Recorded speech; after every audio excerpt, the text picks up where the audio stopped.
That's what's happening to us in the comedy scene today. Like, all of us are just one joke away from getting into some serious fucking trouble. And I thought I was in trouble too. Because a few weeks after this Munawar thing happened, I released a stand-up video on my YouTube channel about Sushant Singh Rajput. Did you guys watch that video? Yes. Yeah, did you like the video? Yes. A lot of people hated it. How do I know? They told me. All 38,000 of them, 38,000 people told me across a span of an entire week how they hated that video. They told me through very creative ways, death threats, rape threats. Yeah, look at this. Threats of other acts of violence for an entire week. And then on Monday, there was nothing. I don't know, like they had homework or what, I don't know.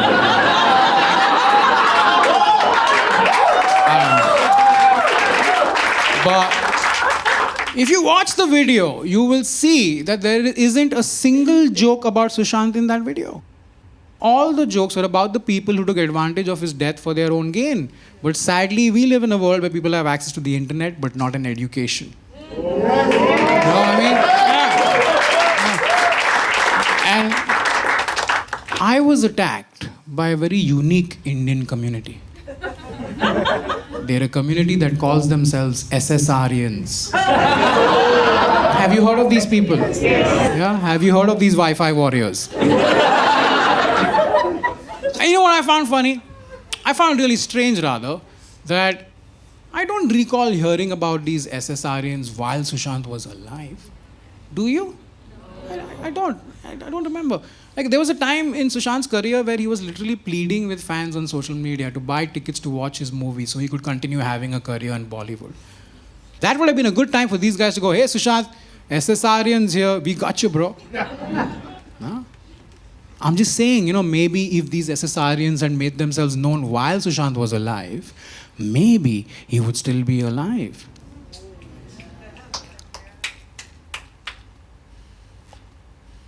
Oh, maybe Sushant, being the brilliant man that he was, understood the IQ of his fans.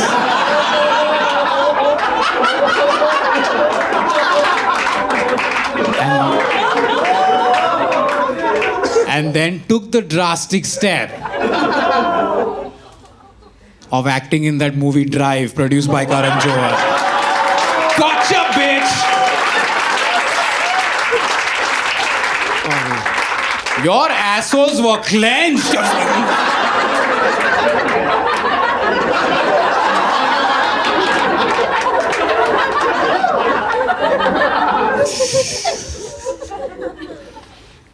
But I gotta get serious with you for a second, okay? It is not psychologically normal for a single person to be at the receiving end of so much hate and abuse. Think about this. You have a confrontation with somebody you know and it ruins your day or your week. 38,000 people attacking you so viciously is not normal. So obviously people who know me, my friends, they know I have severe anxiety and they were very concerned. And they were reaching out to me, they were messaging me saying, hey, Dan, we see the things that people are saying about this video and about you. We hope you're doing okay. And I'll be really honest, Mumbai, I was not okay. It was a very difficult time for me.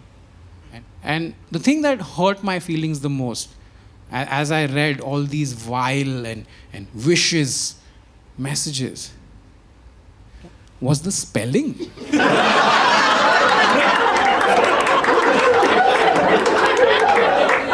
It was fucking atrocious. It felt like these guys were trying to form full sentences, but then half the letters in their vocabulary died of COVID. And the other half took Covaxin.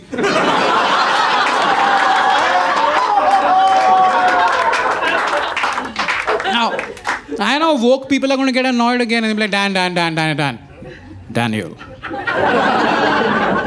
It is elitist to make fun of people's spelling when they're trying to communicate with you. To which I say, yeah, I agree, and fuck you. Bring me that kitten. Where is the fucking kitten? But I agree, okay?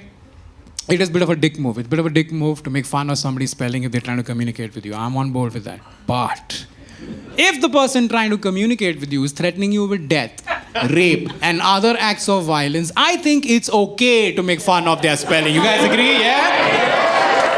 Awesome. Can someone please explain to me what the fuck is a chip comedian? C-H-I-P. You are chip comedian.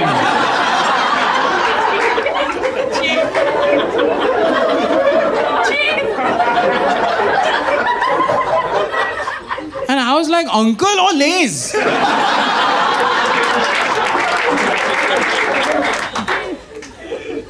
One guy actually wrote to me and he was like, how would you feel if after you died, people made fun of you? You know.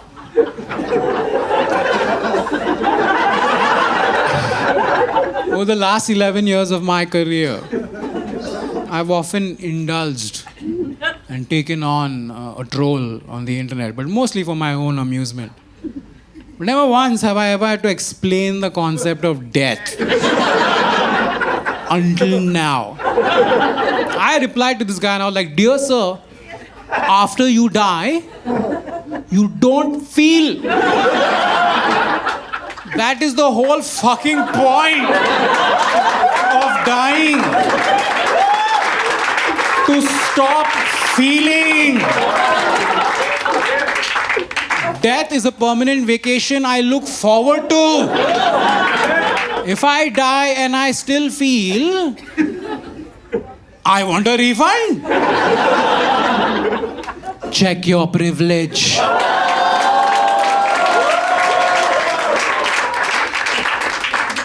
But I have to hand it to these guys, okay? They tried their best to get under my skin. They tried to mess with me real bad, dude. They tried. Right? Here's another thing they did, okay? They took my face and they morphed it onto women's bodies. Not just any women. Women who are dancing in item numbers. You see what's happening? My face on women's bodies, all these women are dancing in item numbers. Now, I'm like, how is this supposed to piss me off? I had to think about it for a while. And then I figured it out. You know, in their world, in the world of these people who call themselves fans of this great actor, in their world, women are considered inferior. So they thought that by putting my face on a woman's body, I would feel insulted. But these guys clearly underestimated how much of an asshole I truly am. Because I took all those pictures and videos and I shared them with all my friends. And I was like, bro, I'm hot as a guy and a woman? What? Winning!